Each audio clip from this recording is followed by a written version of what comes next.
sur la réforme de la justice dans la gestion des biens confisqués. Merci beaucoup de nous avoir accordé la parole. Son Excellence, Monsieur le ministre d'État, ministre de la Justice et garde des Sceaux, Mesdames et Messieurs les participants, distingués invités à vos titres et qualités respectifs, nous remercions tout d'abord Monsieur le ministre d'État d'avoir choisi notre modeste personne pour que nous puissions être orateurs dans cette assise.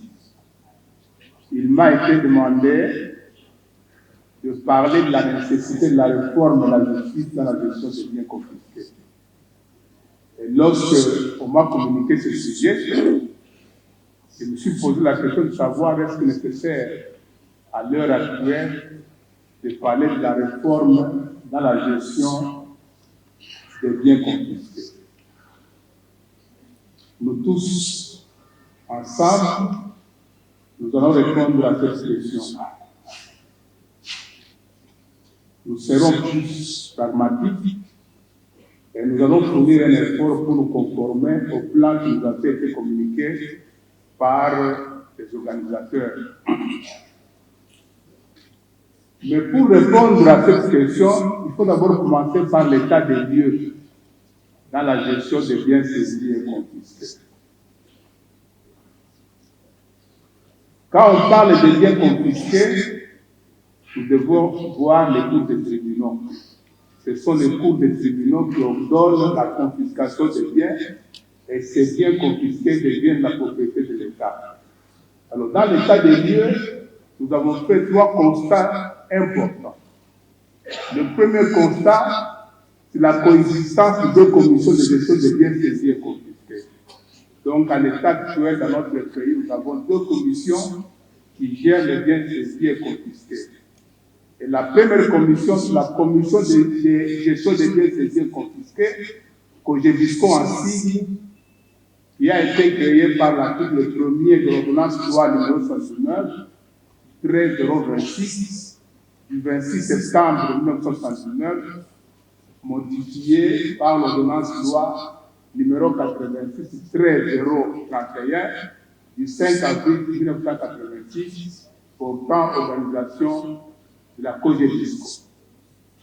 La COGEBISCO est placée sous la tutelle du ministre ayant la justice dans ses attributions et gère les biens saisis par les OPJ, les officiers de police judiciaire, par les officiers de ministère public de droit commun et gère aussi les biens confisqués par les cours des tribunaux de droit commun.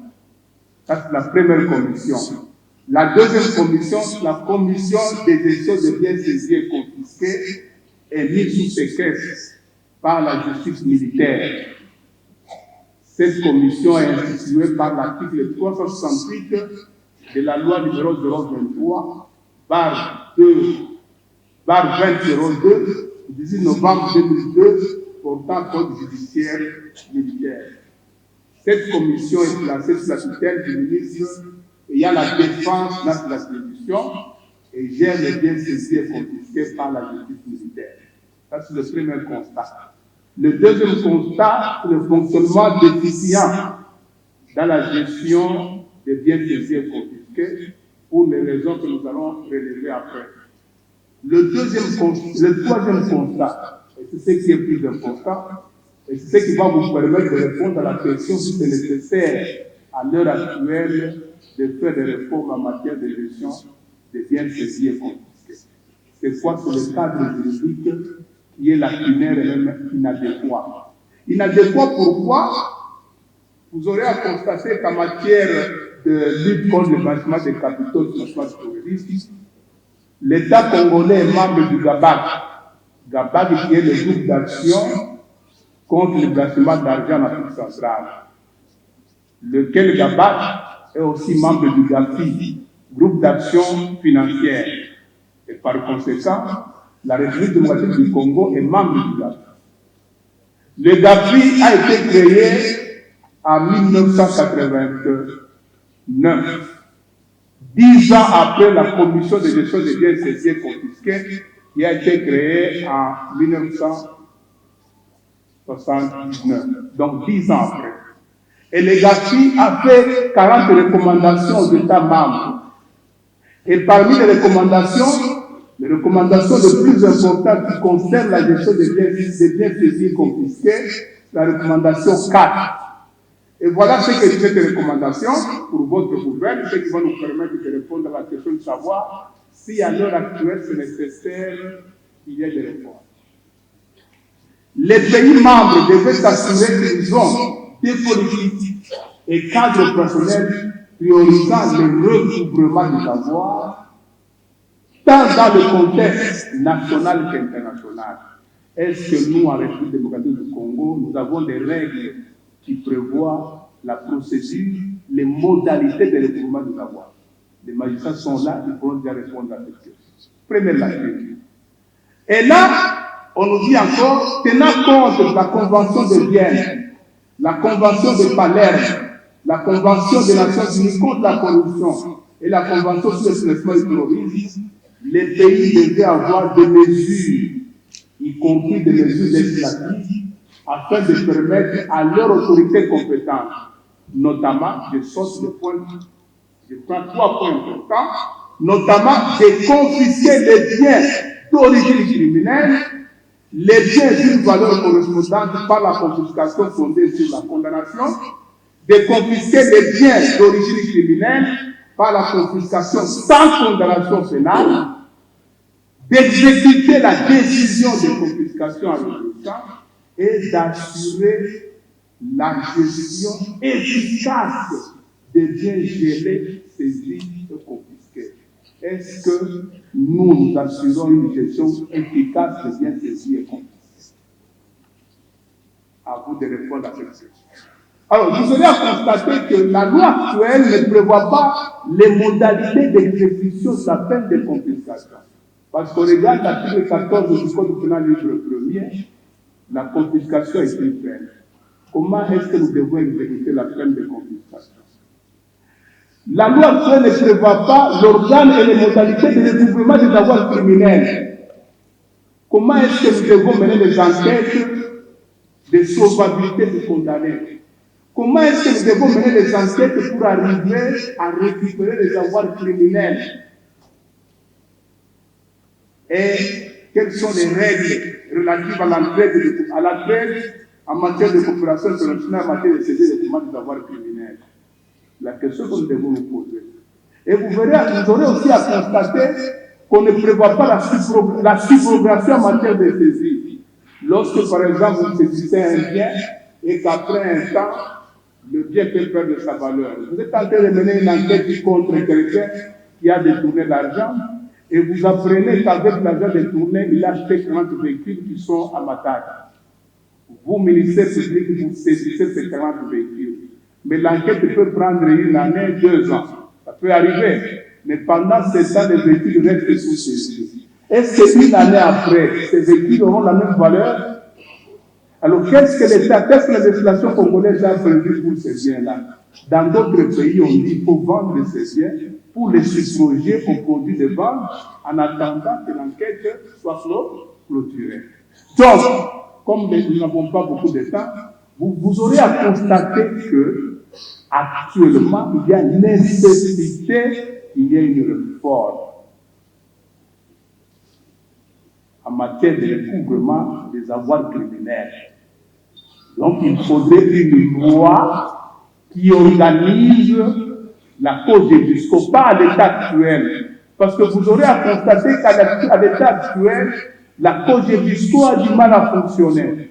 A du mal à fonctionner parce qu'il y a des lacunes de la loi. On ne connaît pas qu'est-ce que la cause des fiscaux doit faire pour arriver à recouvrer les avoirs criminels. Parce que dans d'autres pays, la commission, donc l'équivalent de la commission de gestion des biens saisis et confisqués, qui a la compétence de faire les recouvrements des avoirs.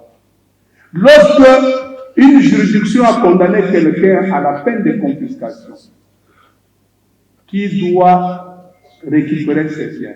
Admettons que vous apprenez que la personne condamnée à la peine de confiscation garde ses biens dans un pays étranger. qui doit contacter les pays étrangers pour que l'État congolais arrive à récupérer l'argent qui a été détourné au Congo, mais gardé à l'étranger. Voilà pourquoi il faut une réforme. Concluez, s'il vous plaît. Il faut une réforme dans notre pays.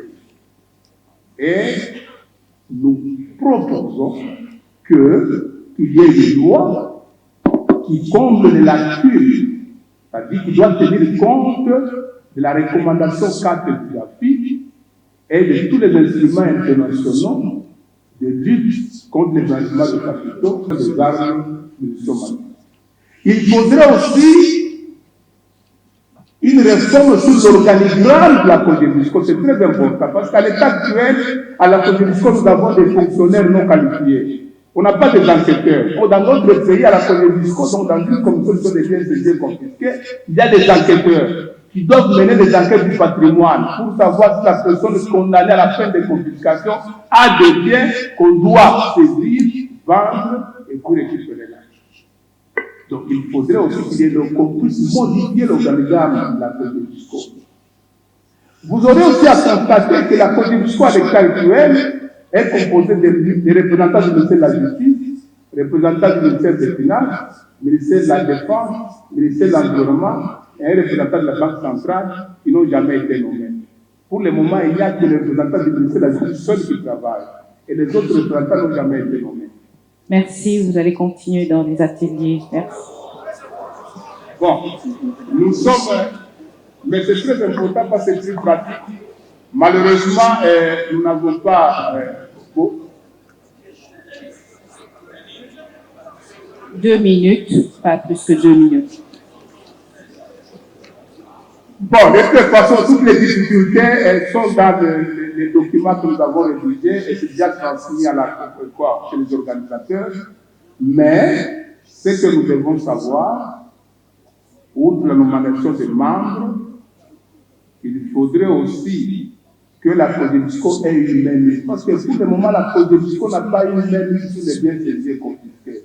La loi donne obligation aux officiers de police judiciaire et au ministère public saisissant de pouvoir soit transmettre les biens saisis à la COGEMISCO. Mais si les transmettaient tous ces biens, où est-ce que nous allons les mettre parce qu'on n'a pas un entrepôt? Mais néanmoins, la même loi donne une obligation à l'OPJ et au ministère public saisissant de pouvoir transmettre les procès verbaux de l'objet. Mais ils n'ont jamais transmis ces PV.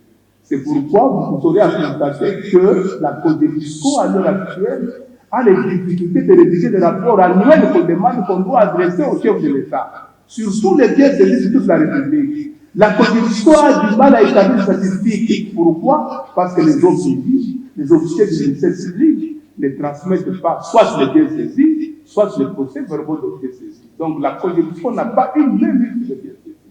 Voilà, en bref, il faut une réforme et les recommandations sont reprises dans les documents que nous allons déposer à la commission d'organisation. Nous avons dit et nous vous remercions.